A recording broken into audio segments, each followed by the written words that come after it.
And here's the troubles of coming down first thing in the morning when it's slippery wet. I thought you were a goner. I went away down that hole. That is a lot deeper than it looks.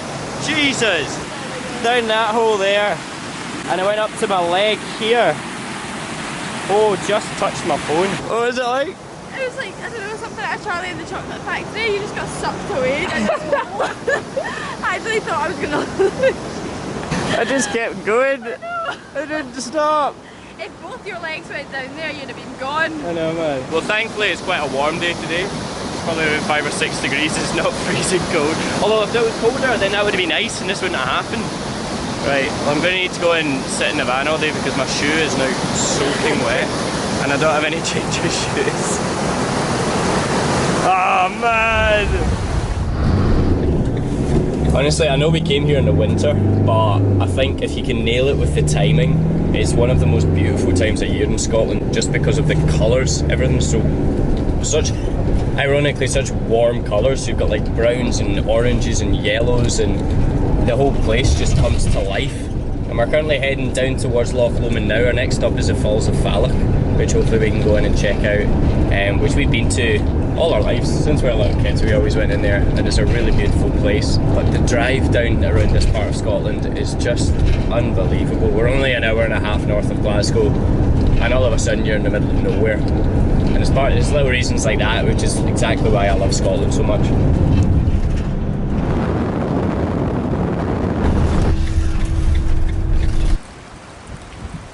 First stop. First stop is the Falls of Falloch. I think the last time we were here, we had taken up my little doggy Roxy, and oh, she was a bit of a funny one. She ran all the way up, and then she gets to a point where she's like, nah, I had enough, let's not go all the way up to the top. So we saw the bottom of the waterfall, and then she was not for going any further, so we had to turn back. You went swimming in the waterfall here as well, didn't you? I did. That was about possibly 7 years ago and it was freezing. So you packed your bikini this time? Absolutely not. No? I'm wearing my big warm jacket this time. So this place is popular for swimming and cliff jumping in the summer when we get a little bit warmer weather.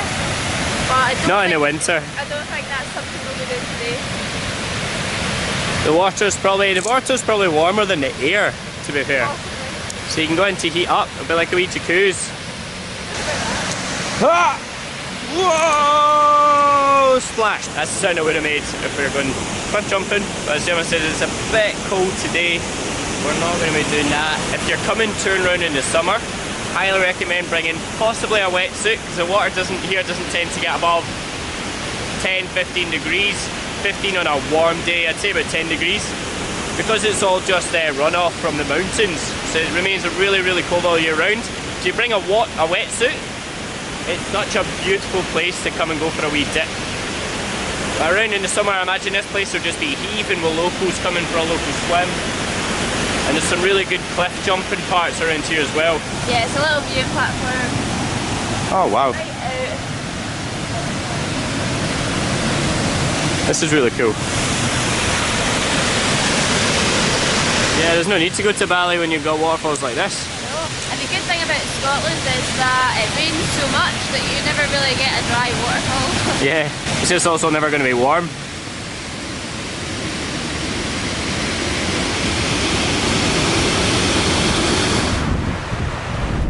As you're driving down towards Loch Lomond, you're going to pass another set of waterfalls and a really good campsite. I believe it's called like Ben Glass campsite, that's it.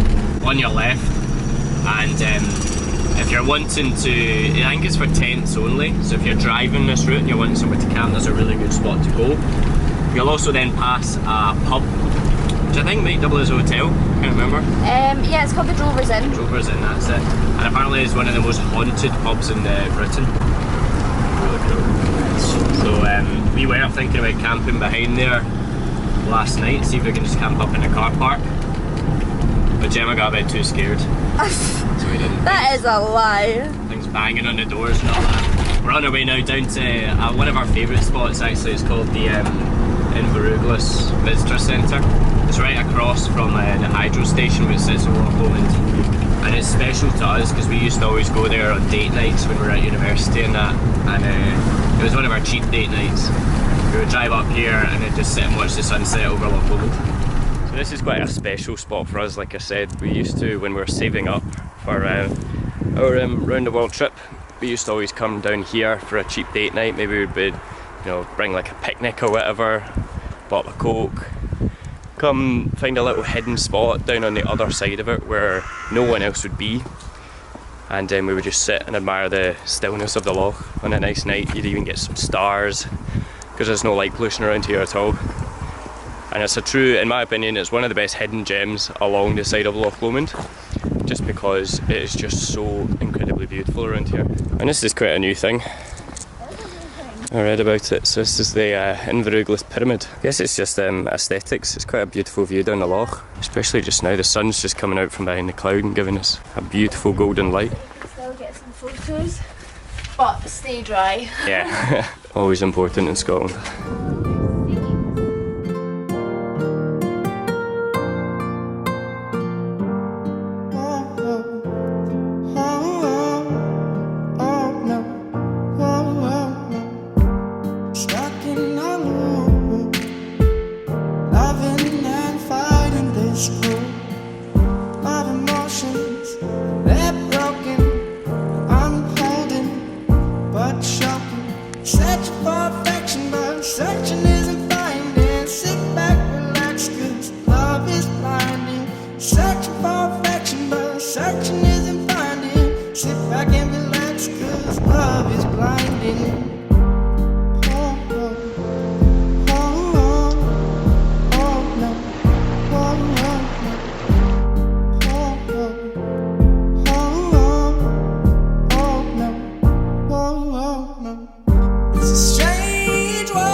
Searching for things unspoken.